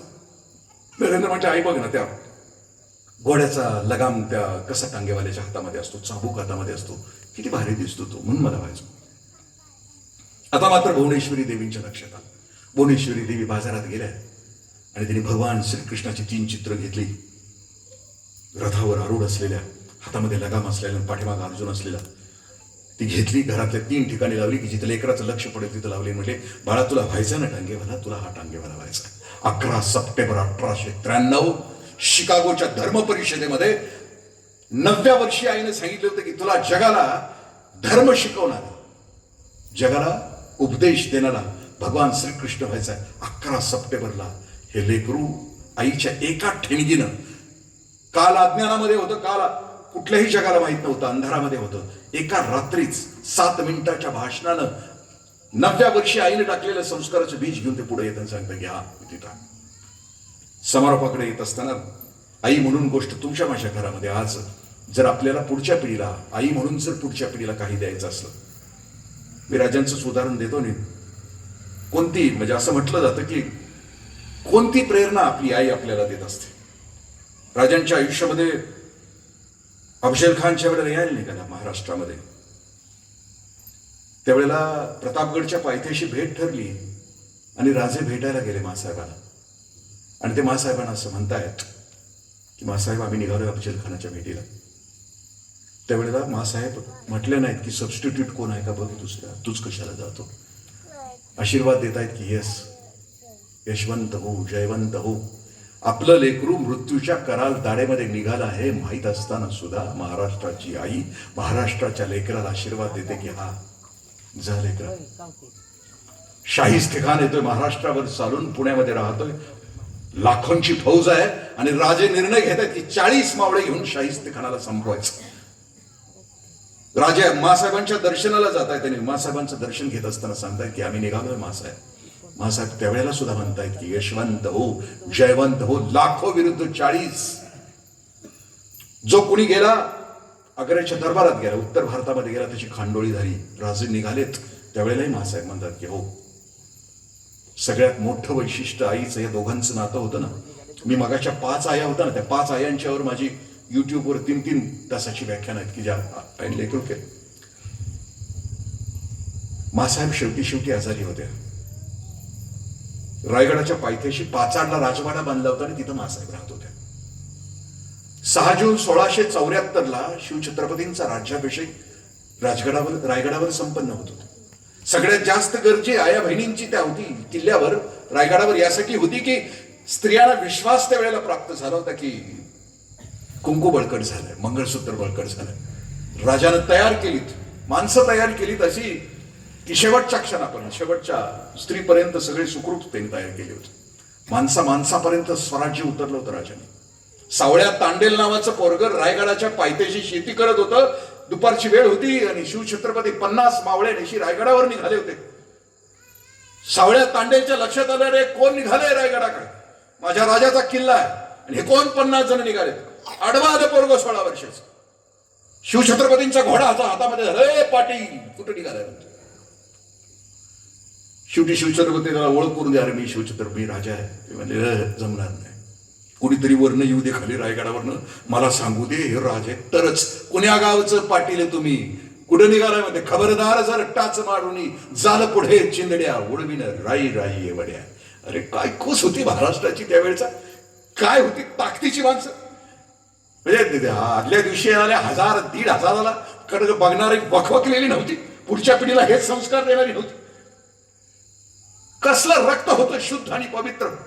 मातृभूमीसाठी आपलं अवघं योगदान देणारी 16व्या वर्षी माझा राजा सुखरूप असला पाहिजे, माझ्या राजाचं स्वराज्य सुखरूप असलेलं पाहिजे म्हणून बांधावरचं शेतकऱ्याचं 16 वर्षाचं पोरग सुद्धा स्वराज्यासाठी प्राणाची आहुती द्यायला तयार. कोण किती, आणि आम्ही भिकारी रात्री पैसे काय आणतो, वाटतो काय आणि घेतो काय घरामध्ये, कुठला आणलाय. आणि आम्ही स्वराज्याची प्रतिष्ठापना. आम्ही जाधव सरांच्या घरात बसल्यानंतर म्हटलं की काय होणार भविष्यामध्ये. माझ्या त्या पुरीवर, माझी पोरगी त्या कलकत्त्यामध्ये तिच्यावर अत्याचार झाला, तिच्यासाठी कलकत्त्याच्या रस्त्यावर 10,000 वेश्या उतरल्या. कलकत्त्याच्या रस्त्यावर 10,000 वेश्यांचा मोर्चा निघाला आणि मोर्चामध्ये ते 10,000 वेश्यांची जी नेतृत्व करणारी स्त्री होती तिचं भाषण काय आहे. ती काय सांगते, ती म्हणते, अरे तुम्हाला लय वासना आहे ना, आम्ही आहोत ना, या ना आमच्याकडे. पण त्या पवित्र घरातल्या पुरी का नसवता, कोण बोलतंय हे, कलकत्त्यातल्या वेश्या बोलतात. आणि आम्ही समाज, आमच्याकडे क्षमता, ताकद. कोण बोलतंय की ज्यांचं आयुष्य अंधारामध्ये, अखंड आयुष्य पापानं बरबटलेलं आहे. तुमच्या माझ्या वासनेपोटी ज्यांच्या आयुष्याच्या तिरगाने झाले त्या तुमच्या माझ्या लेकीसाठी मोर्चा काढतात आणि सांगतात की हाय ना वासना, या ना, आम्ही आहोत ना तुमच्यासाठी. आणि आम्ही आमच्याच घरात आम्ही खोटं जगतो, बेईमान जगतो, हरामखोर जगतो आणि ह्या जगण्याची लाज नाही वाटत. ज्यांची जिंदगी अंधकारात आहे पण तुमच्या माझ्या आयुष्यामध्ये पहाट आणण्यासाठी, सूर्य आणण्यासाठी ज्या स्त्रिया उठतात त्यावेळेला लक्षात येतं की हा, त्यांना जिंदगी कळली, त्यांना जीवनाचा अर्थ कळाला. आम्ही शिकली, पुस्तकं वाचली, आम्ही सगळी व्याख्यान ऐकली, तरी आम्ही वाईटाचा धिक्कार नाही केला, चांगल्याचा पुरस्कार नाही केला. तोंड असून तोंड उघडलं नाही तर कोणता समाज निर्माण करणार. व्याख्यानातून आम्हाला कोणता परिणाम साधायचा. भीक मागणारा, लाच मागणारा, राष्ट्राशी बेईमानी करणारा, गद्दार करणारा. म्हणजे आमच्याकडे सामर्थ्य असताना सुद्धा आमच्या घरापुरतं, आमच्या गल्लीपुरतं सुद्धा आम्ही बोलणार नसेल तर पुढच्या पिढीसाठी काय देणार आहोत. 6 जून 1674 ज्या वेळेला होता वर राज्याभिषेक होत होता, मासाहेब आजारी होत्या, वर आल्या. राज्याभिषेक संपल्यानंतर राजे मासाहेबांच्या चरणावर आदळले, साष्टांग दंडवत घातला. मासाहेबांना ताप होता, थोड्याशा वाकल्या होत्या, शरीर थरथरत होतं. मासाहेबांनी राजांच्या खांद्यावर हात ठेवला. उठल्यानंतर मासाहेब म्हणतात की राजे, आमचं एक मागणं आहे.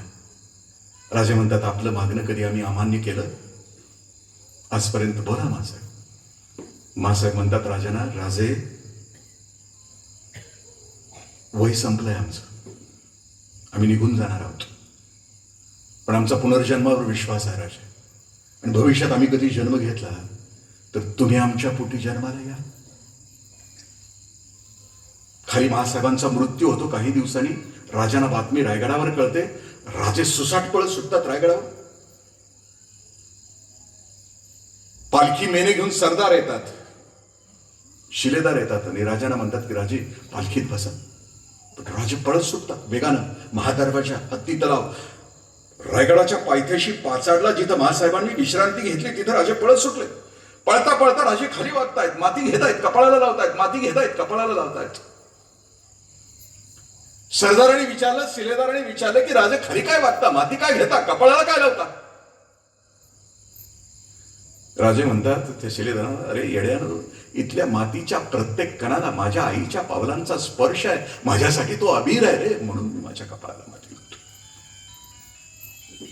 राजे खाली येत आहेत आणि जिथं महासाहेब चिर विश्रांती घेत आहेत त्या पाचाडच्या राजवाड्यामध्ये, तिथं महाराष्ट्राचा राजा साष्टांग दंडवत घालतोय आणि उठताना तो असं म्हणतोय की हो महासाहेब, आमचाही पुनर्जन्मावर विश्वास आहे आणि भविष्यात आपण कधी जन्म घेतला तर तुमच्याच खुशीत आम्हाला जन्म द्या, तुमच्याच खुशीत आम्हाला जन्म द्या, तुमच्याच खुशीत. आपली लेकरं पराक्रमी असली पाहिजे, अवघ्यांचा संसार सुखाची करणारी असली पाहिजे.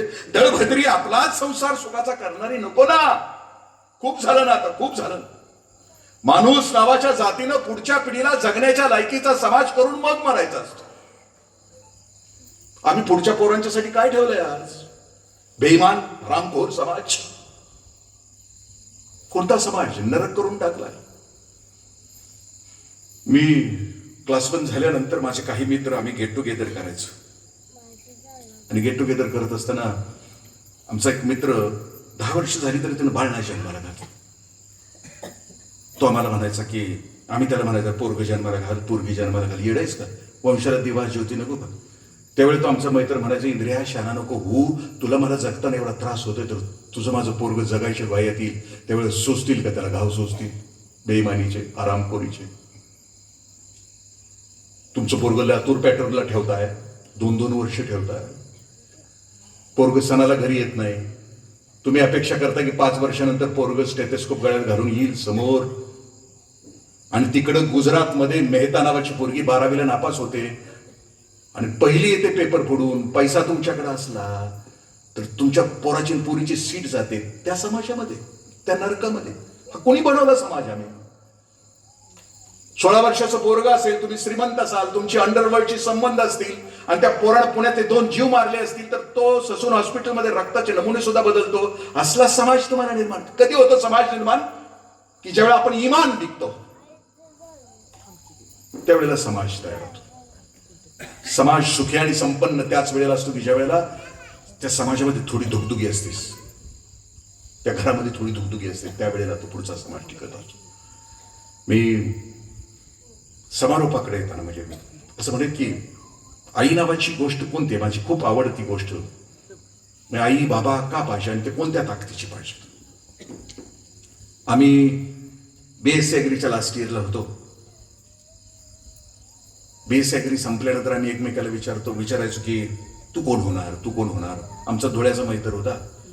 तो म्हटलं काय नाही, आमच्या घरात एक सोन्याचा खांब आहे, तो जपणार. आम्ही म्हटलं जप, आमच्या बाचं काय चालते, जागीरदाराचं कार्ट आहे तुझं. निकाल लागल्यानंतर आम्ही प्रत्येकाच्या घरी जेवायला गेलो. शेवटी धुळे लांब असल्यामुळे मी रात्री संध्याकाळी बसलो कोल्हापूरमध्ये, सकाळी त्याच्या घरात 10 वाजता पोहोचलो. घरात गेले आम्ही त्या घरातला प्रत्येक खांब असा टोकरून बघत होतो असा, आणि त्याला विचारलं कुठं आहे सोन्याचं काम, कुठं आहे सोन्याचं काम? ती काहीच बोलत नव्हतं, गप्प बसलो होतो सुमकुंडरी, अजिबात गप्प बसलो होतो. प्रवास झाला होता, थोडं झोपलो, 1 वाजता जेवायला बसलो. तिची आई भाकरी करत होती. भाकरी नावाचा एक पदार्थ आहे, पूर्वी चुलीवर केला जायचा. चुलीवर करताना काटवटीत सुद्धा नाही, हातात केला जायचा भाकरी ह्याची सुगरण. तिची भाकरी कधीच भारत पाकिस्तानचा नकाशा नसायची. चूल होती, चुलीवर ती भाकरी अशी टाकली तव्यात की तिला पापड सुटायचा. भाकरीला पापड सुटतो, तो वाईस तिला पापुत्रा सुटला की ती भाकरी खाली अशी घ्यायची तवाची. आई आमची ती अशी खाली त्या इस्तवावर, त्याला आर म्हणायचं, इस्तवावर अशी ठेवायची, मग ते पापड फुगायचा. त्या सुगरणीचं जेवढं नवऱ्यावर प्रेम, जेवढं दिरावर प्रेम, जेवढं लेकरावर प्रेम, तेवढा तो पापड असा टामदिशी फुगायचा. आणि आमची आई तवा त्या पापडाला अशी भाग पाडायची आणि त्यात अशी त्याल चटणी वाटायची, कोरावर कोर ठेवून आम्हाला खायला द्यायची 20 वाजावर नाश्ता. हे ज्या झक माऱ्यानं खाल्लंय ते मॅकडॉनल्ड मध्ये जाऊन खाईल का? ते पिझ्झा, बर्गर, त्याच्यात ताकद तेवढी होती. उद्या भाकरी करायची, आजूबाजूला कुणी नसताना करायची. समजा पापड नाही सुटला तर मला शिव्या द्यायला रान मोकळं असावं. जाधव सरांनी ते फोन आणला होता किरडीवाला भाड्या, म्हणत होता की पापड नाही सुटलं तर. त्याची आई आतनं भाकरी घेऊन आली, आमच्या प्रत्येकाच्या ताटात कॉर कॉर कॉर भाकरी टाकली. उभी राहिली, दिसायला वृद्ध होती, थोडीशी वाकली, पांढरं लुगडं इरकली, कपाळावरचं कुंकू चुलू बसली, त्यामुळे इसकाटलं होतं. केस पांढरे होते, माझ्यासारखं डांबरीकरण केलेले नव्हते. ज्या वयात जशी केस पांढरे असतात तशीच. तिला कुठं कोणावर शायनिंग मारायचं, तिला डांबरीकरण केलंच नव्हतं, ती तशीच उभी होती. आमच्या मैत्राच्या अंगात एकदम काय आलं माहित नाही, ते असं आईला एक प्रदक्षिणा घातली गोल, आईच्या खांद्यावर हात ठेवला आणि आमच्याकडे बघून म्हणलं, आल्यापासून विचारत आहे सोन्याचं खांब कुठं आहे, सोन्याचं खांब कुठं आहे, सोन्याचं खांब कुठं आहे. ह्योच माझा सोन्याचा खांब, ह्याच मला शिकवलं. गाव साहित्यिकाचं आहे, तर साहित्यिकाची आई मी आपल्याशी शेअर करतो. त्यानं कवितेतनं लिहिलेली संदीप जगताप नावाचा कवी आहे. आमचा शेतकरी संघटनेचा कार्यकर्ता आहे, शेतकऱ्यासाठी लढतंय तिकडे नाशिकमध्ये. त्याच्या भाषणात ती सांगते की मी दिसायला जन्मताच काळा, 6वीत असताना फेअर अँड लवलीची जाहिरात बघितली. 6वीपासून फेअर अँड लवली लावायला सुरुवात केली, 12वीत आलो तरी पांढरा झालो नाही. होणार कसं, समजच नाही ना. फेअर अँड लवलीनं जर माणूस पांढरा होत असता तर सगळ्या म्हशी आम्ही गोऱ्या करून टाकल्या असत्या. 12वीत आलो, आता मला शायनिंग मारायला जायचं होतं. 12वीचं वयच आहे ना, स्वप्नांचं वय, भिन्न लिंगावर आकर्षित झालेलं वय.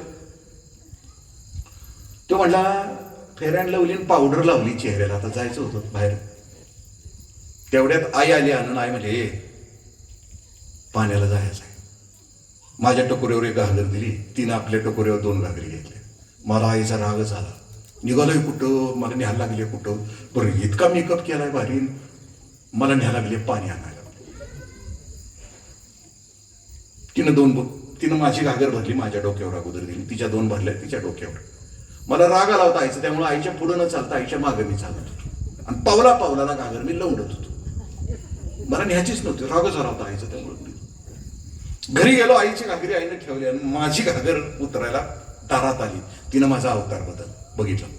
तोंडावरची पावडर त्या पाण्यानं पाक घोट्यापर्यंत गेली होती, लवंडत. माझा कवी खूप सुंदर वर्णन करतो. शेवटची ह्या 2-4 वाक्य आहेत ना, तवा माझी आई एकच वाक्य बोलली, तवा माझी आई एकच वाक्य बोलली. ती त्याच्यात असं म्हणते, गावातल्या झोपडपट्टीतली आई असू द्या, नाहीतर कुलगुरू पदावर पोचलेली आई असू द्या, जगातल्या सगळ्या लेकरांचं आई हे पहिलं विद्यापीठ असतं. आणि माझ्या आईनं मला त्यावेळेला एकच वाक्य सांगितलं. माझी आई तवा एवढंच म्हटली की लेकरा, घागर अर्धी भरलेली असली तर लवाणती, पूर्ण भरलेली असली तर लवंडत नाही. एकच वाक्य. मी शिक्षक आहे म्हणते ते आमचं संदीप जगताप. माझ्या घरावर पत्रा आहे, माझ्या विटाला अजून मी गिलावा केला नाही, पण माझ्या घरात 20 लाखाची पुस्तक आहेत. एक आईने सांगितली, हा खरंच निरक्षर आईने सांगितलं तर माझ्या माझ्या घरात टीव्ही आहे चिपका. आमच्या घराची श्रीमंती किती इंची टीव्ही आहे आणि चिपका टीव्ही आहे. ज्याच्या घरात नाही पुस्तकाचं कपाट त्याचं घर सपाट. लक्षात ठेवा, निदान ज्ञानेश्वरी, निदान गाथा तरी आमच्या घरामध्ये असली पाहिजे. आम्ही तिथपर्यंत पोहोचतो. आई म्हणून तिथपर्यंत ब्रह्मानंद महाराजांनी परिवर्तन काय असतं संजीवन समाधी घेतली. भारतामध्ये उत्तर भारतामध्ये कुंभनाथ महाराजांनी एक संजीवन समाधी घेतली. व्याख्यानानं परिवर्तन झालं पाहिजे, पण कुठपर्यंत परिवर्तन काय होतं? संत ज्याच्या गावामध्ये आहेत, ही भूमी ज्यांच्या अस्तित्वानं पुण्यवान झाली आहे, ती गावं कशी पाहिजे? कुंभनाथ महाराजांनी समाधी घ्यायचं डिक्लेअर केलं, संजीवन समाधी उत्तर भारतात. गेल्या शतकातली गोष्ट. हजारो माणसं त्या संजीवन समाधीच्या स्थळावर निघाली होती. अवघ्या पंचक्रोशीतून निघाली, सगळ्या गावातून निघाली. लालाजी नावाचे एक जमीनदार होते. 51 वर्ष वय होतं. जमीनदार होती, जमीन होती, संपत्ती होती, सगळी व्यसनं होती. जी असतात ती पैसे आल्यानंतर जी असतात ती सगळी व्यसनं होती. थवेच्या थवे निघालेत. संजीवन समाधी बघायला म्हटल्यानंतर लालाजीने त्या थव्यातल्या एका माणसाला विचारलं, कुठं निघालाय? ते म्हटले, असे कुंभनाथ महाराज संजीवन समाधी घेत आहेत. थोडी उतरलेली असल्यामुळे त्यांना वाटलं की जायला पाहिजे, म्हणून ते त्यांच्याबरोबर जायला निघाले. हजारोंचा समूह कुंभनाथ महाराजांच्या समाधी स्थळावर होता. जसं की माझ्या माऊलींची समाधी आहे, त्या सिद्धेश्वराच्या समोर 3.5 पावलं टाकून माझ्या नामदेव रायने त्यांच्या मुलाने ती समाधी सजवली होती. जशी आळंदीला तशी ती समाधी तिथं तयार करण्यात आली होती.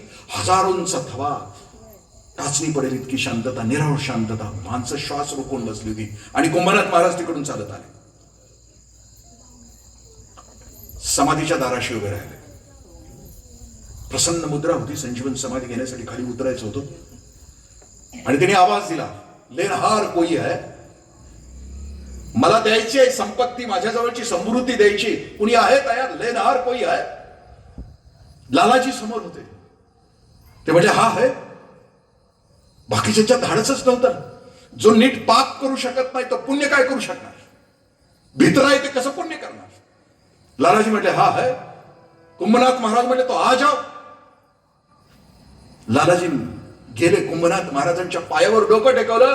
चरित्रकारांनी खूप सुंदर लिहिलं, लालाजीने डोकं टेकवलं आणि उठणारा लालाजी होता तो वेगळा होता. झुकने वाला कोई और था और उठने वाला कोई और था. झुकने वाला पशु था और उठने वाला संत था. झुकने वाली अमावस्या थी तो उठने वाली पौर्णिमा थी. झुकने वाली नदी थी तो उठने वाला सागर था. खाली संतांच्या पायावर डोकं टेकवल्यानंतर जो आमूलाग्र बदल झाला, म्हणजे वाल्या ही अफवा होती आणि वाल्मिकी हे सत्य आहे, ते परिवर्तन आहे. आम्हाला आमचं घर, आमचं गाव कोणत्या दिशेला घेऊन जायचं? तुकोबाराय म्हणतात की वाट दावी त्याच्या पुण्यानं ही पार होती उपकार अगणित. आता आपल्या पुढच्या पिढीला काय वाट दाखवणार आहोत? पुढच्या पिढीला आम्ही कोणतं जग देणार आहोत? पुढची पिढी आमच्याकडे वाट बघू नाही की त्यांच्यासाठी एक जगण्याच्या लायकीचा समाज तयार करून आम्हाला मानावं लागेल. त्या समाजामध्ये तुमची माझी पोरं जगतील का तपासा. शापित पिक्चर मध्ये यशवंत दत्त आणि मधु कांबीकरचं गाणं आहे.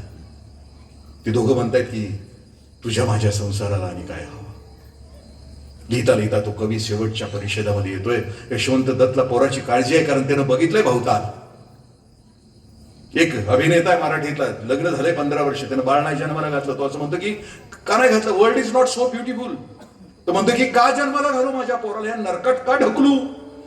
त्याच्या पहिलीपासून ते त्याच्या पायावर उभं राहण्यापर्यंत त्याच्या वाट्याला कायम संघर्ष असणार. तो चांगुलपणानं जगणार असेल. सुरेश भटांच्या भाषेमध्ये अजूनही हा खोल गाव नाही, अजूनही हा सूर्याना सराव नाही. त्या लेकराच्या, येणाऱ्या पिढीच्या लेकराच्या वाट्याला आमच्यासारखी बेईमान हरामखोर जनता असेल, आम्ही केलेला नरक त्या लेकराला सहन नाही होणार, ही दुर्गंधी सहन नाही होणार, तर ते जगणार कसं या समाज? तो म्हणतो आहे, तो शापित मध्ये ती यशवंत दत्त आपल्या पोरीला असं म्हणतो की, त्या बायकोला म्हणते की सोसतील त्याला गाव, सोसल वज सोसल तुझ्या माझ्या पोराला या समाजातले गाव सोसतील. पण ती आई आहे ना मधु कांबीकर, तिला विश्वास आहे, स्वतःच्या पोरावर विश्वास आहे.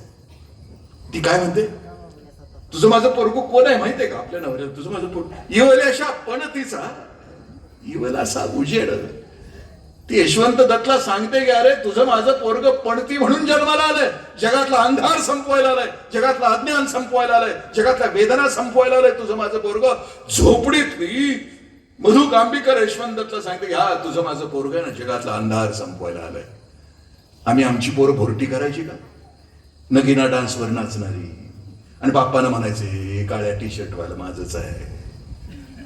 का 21व्या वर्षी सरहद्दीवर उभं राहून +45 डिग्री सेंटीग्रेड, +55 डिग्री सेंटीग्रेडला राजस्थानच्या सरहद्दीवर 12 तास उभं राहत आहे.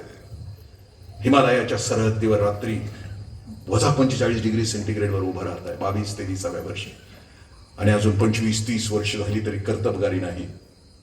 आई म्हणून कर्तबगार, अवघ्यांचं दुःख नाहीस करणारी अशी देखणी पिढी पुढच्या पिढीला द्यायला आपल्याला हवी आहे.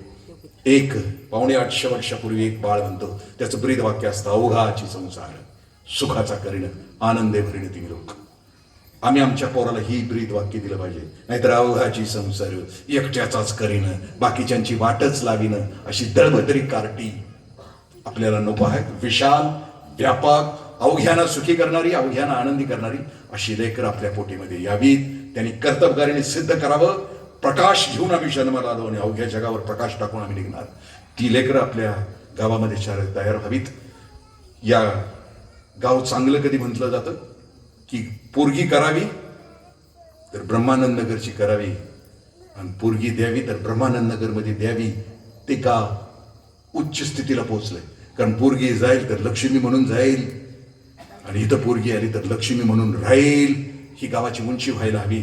तशी आपण कराल अशी प्रार्थना ब्रह्मानंद स्वामी आणि रामानंद स्वामींच्या चरणावर मस्तक ठेवतो. मला इथं बोलण्याची संधी दिली. आयानो, तुमचे थोर उपकार आहेत. 6 ते 9 केवढा मोठा त्याग तुमचा. उद्या तर शपथविधीला जायचं होतं पण गाड्याच आल्या नाहीत म्हणून आपण इथं आहात. उद्या आता शपथविधी कसा होणार, पहिला कोण घेणार, दुसरा कोण घेणार. माहितीसाठी सांगतो की 3 जण घेणार आहेत शपथ. मग आपलं कोणी आहे का त्याच्यात बघा. नसेल तर किती काळजी तुम्हाला. मुख्यमंत्री ठरत नव्हता तर चौकात चर्चा. घरात बायको नाही काही विचारणार पण महाराष्ट्राचा मुख्यमंत्री कोण होणार हे ठरवतंय. एवढी ह्याची पात्रता वाढली. आपल्या सगळ्यांच्या पायावर डोकं ठेवतो. धन्यवाद. रामकृष्ण. धन्यवाद काकाजी. खरंच आई समजून घेताना आईचं जे महत्व आहे आणि इथून पुढे जी भावी पिढी घडणार आहे यासाठी आईचं जे कर्तृत्व पाहिजे किंवा आई किती संस्कारी पाहिजे हे तुम्ही भरपूर दाखल्यातनं आम्हाला सांगितलं. आता शेवटची वेळ म्हणजे आभार प्रदर्शनाची. यासाठी मी विनंती करते प्रदीप हवलदार सर यांना.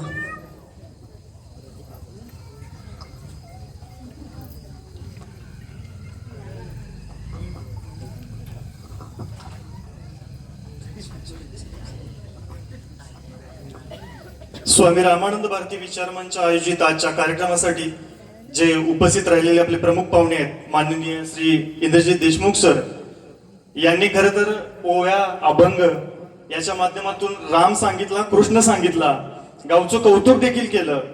आई समजून सांगताना मासाहेब सांगितल्या. हे सगळं सांगत असताना त्यांनी मानवी मूल्यांची असलेली गरज ही पुन्हा एकदा अधोरेखित केली. त्यांनी आपल्या बहुमूल्य वेळेतून आपल्या गावासाठी, आपल्या विचारमंचसाठी जो वेळ दिला त्याच्याबद्दल त्यांचे मनापासून विचारमंचच्या वतीने, गावच्या ब्राह्मणनगरच्या वतीने मनापासून आभार. त्यांचे मोलाचे मार्गदर्शन गावासाठी, विचारमंचसाठी नेहमीच प्रेरणादायी ठरेल. त्याचबरोबर इथे उपस्थित असलेले आपले माननीय Shri Subhash Kawade sir, Shri Sanjay Patil sir, Shri Sarang Patil, Atul Patil sir, तसेच आजचे सर्व सत्कार मूर्ती हिम्मत पाटील सर, तसेच मुख्याध्यापक secondary school More sir, MP Jadhav sir, Ramzan Mulla sir, Shri पत्रकार शरद जाधव सर, सुनील भोसले, संदीप नाजरे सर, आमच्या गावचे द्राक्षगुरु माळी सर, समोर बसलेले भक्ती संप्रदायातील जमलेले सर्व भाविक, तसेच यांचे देखील मनापासून आभार. तसेच ज्यांचे आमच्या विचारमंचसाठी नेहमी मार्गदर्शन असते ते गावचे सरपंच, उपसरपंच सुनील बापू जाधव, ब्रह्मांड महाराज ट्रस्टचे सर्व सदस्य राजेश चव्हाण, अजित जाधव, अर्जुन जाधव, बाळासू जाधव अप्पा, तसेच पोलीस पाटील मनोज कोळेकर, विनोद पानगुडे, शिवाजी तावदर, तसेच गावातील प्रत्येक तरुण मंडळी, या सर्वांचं नेहमीच आपल्या विचारमंचच्या कार्यक्रमासाठी मार्गदर्शन असतं. तसेच अनावधानाने जर कुणाचं नाव राहिलं असेल, जे इथं आहेत, बाहेर गावून आलेत, परगावून आलेत, आपल्या विचारमंचावर प्रेम करणारे, मार्गदर्शन करणारे, त्या सर्वांचं मनापासून आभार मानतो.